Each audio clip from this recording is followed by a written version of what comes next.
A esta hora saludamos en la ciudad de Cúcuta, en Colombia, a Carlos Negret, defensor del pueblo de Colombia. Bienvenido al programa La Noche.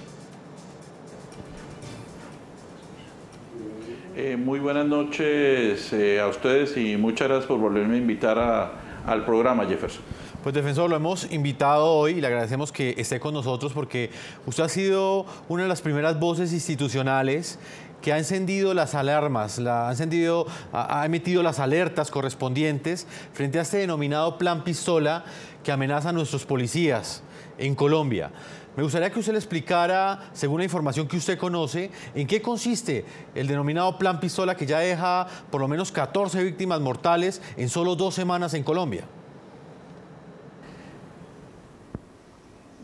Sí, señor. El sistema de alertas tempranas de la Defensoría, con el monitoreo constante, nos permite identificar que hay unos informes de riesgos para atentar y para asesinar a miembros de las fuerzas militares y en especial la Policía Nacional.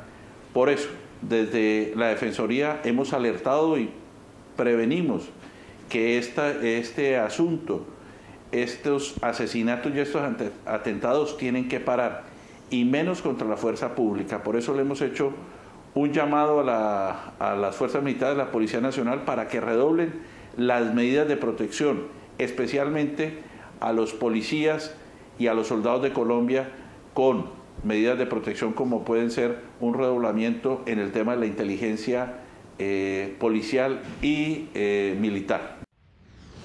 Aquí hemos sido reiterativos en las medidas que hay que tomar ante estas amenazas que tenemos latentes. Pues allí no podemos nosotros descuidarnos o seguir llevando las cosas común y corriente.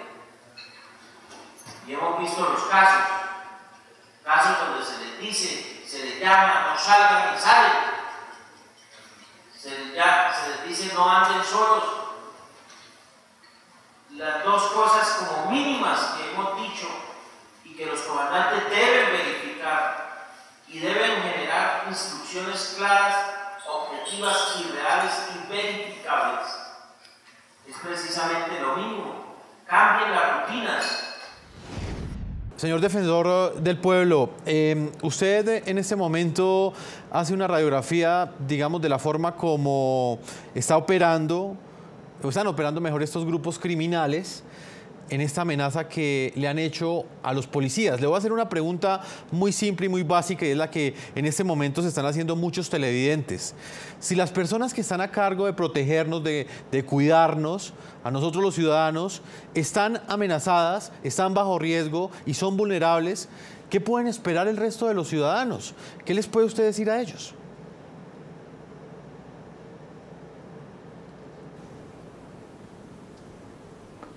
Básicamente, las alertas tempranas son para todos los ciudadanos de Colombia. Por eso, Jefferson, en un programa anterior dije que no podía existir nunca más un líder social asesinado ni un defensor de derechos humanos. Y ahora, con mayor razón, levanto la voz ante Colombia para que entre todos, entre la sociedad, entre el Estado, protejamos a esos policías y soldados que son los que los permiten a todos los colombianos tener seguridad y tener tranquilidad en cada uno de los hogares de Colombia.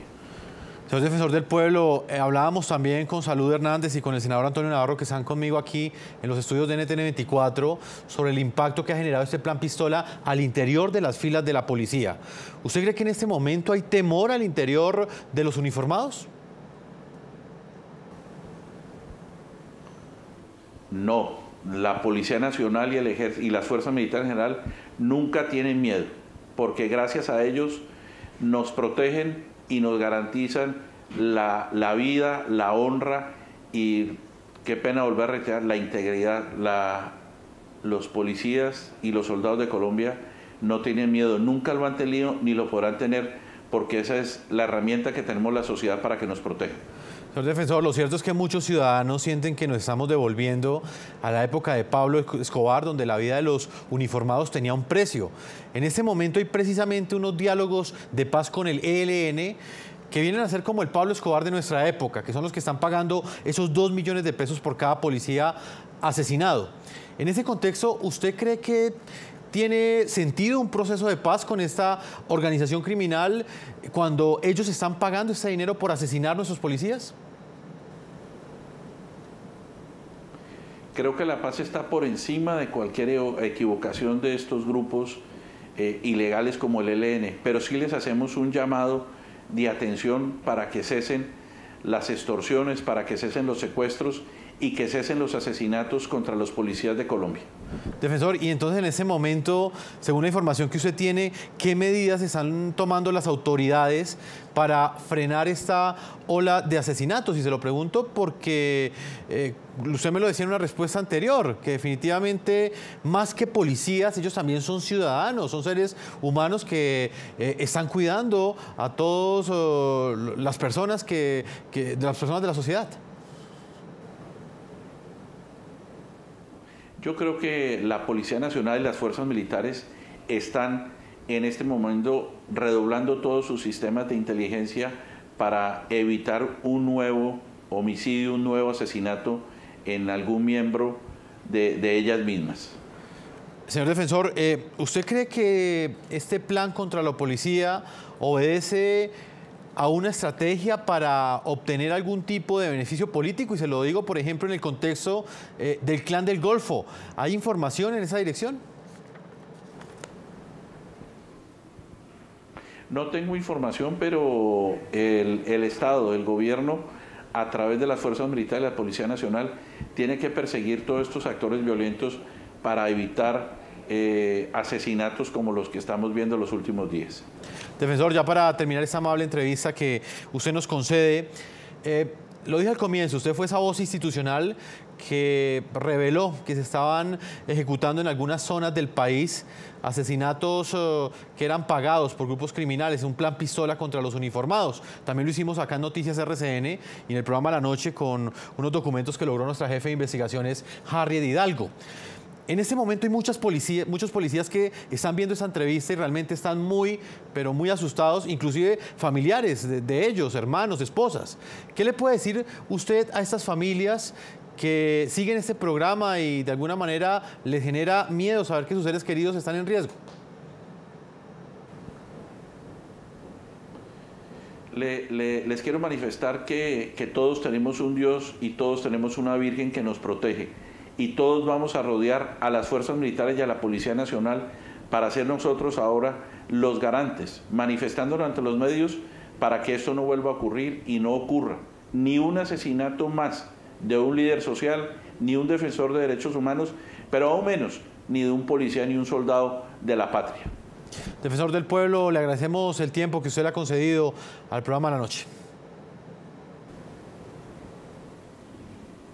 No, señor, acá estamos desde Villa del Rosario, desde el puente, tratando de anticiparnos en cualquier flujo migratorio que se venga y estaremos atentos a cualquier otro requerimiento de ustedes. Jeffer, muchas gracias y muchas gracias a RCN Televisión de permitirnos salir y contarle a los colombianos lo que ocurre desde la Defensoría del Pueblo.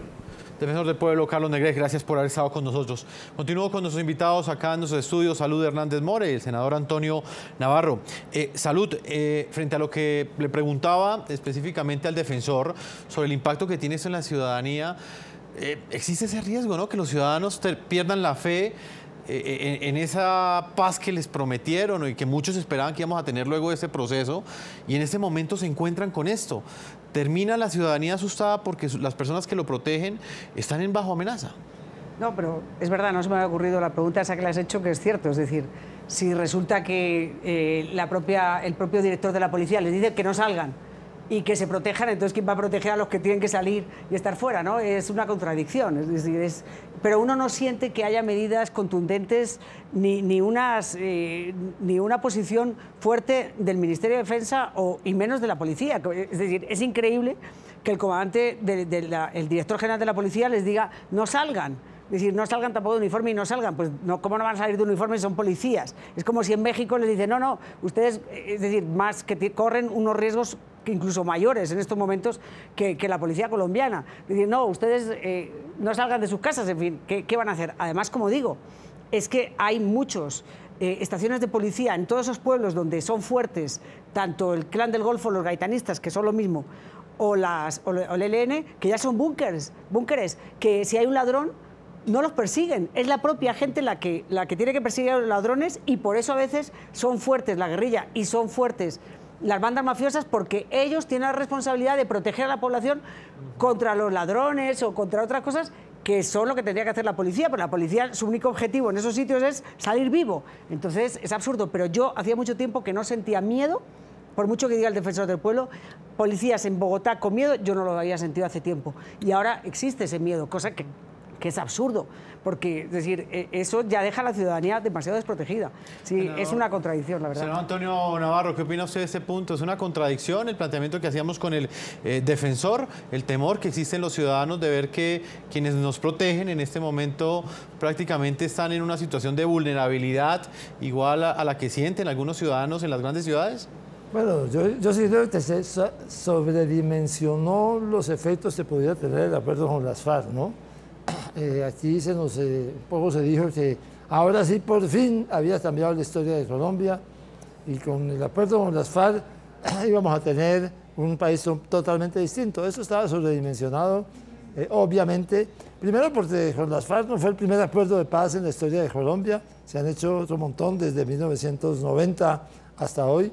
Y segundo porque evidentemente mientras no se resuelve el problema de la actividad ilegal, de la economía ilegal, de la manera como se benefician de ella grupos armados ilegales, íbamos a tener este tipo de problemas. Ahora, yo sí entiendo que la policía lo que le está diciendo a sus hombres es: no salgan solos con uniforme, siempre que anden con uniforme anden acompañados, pero si el policía termina su servicio y se va a ir para la casa, pues lo lógico es que se vaya de civil porque va a ir solo.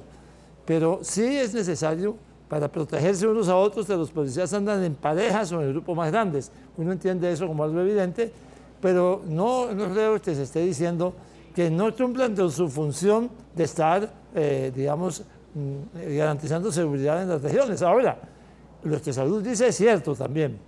En muchas regiones, algunas de las actividades estatales fundamentales, como las de seguridad y justicia, las cumplen grupos armados ilegales por la ausencia del Estado.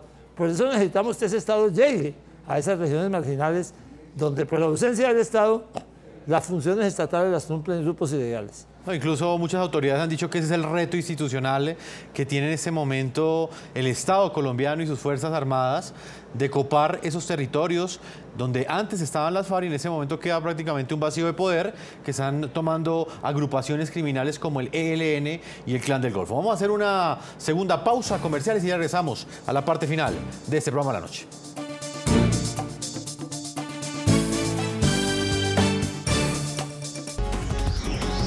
Ya regresamos con La Noche.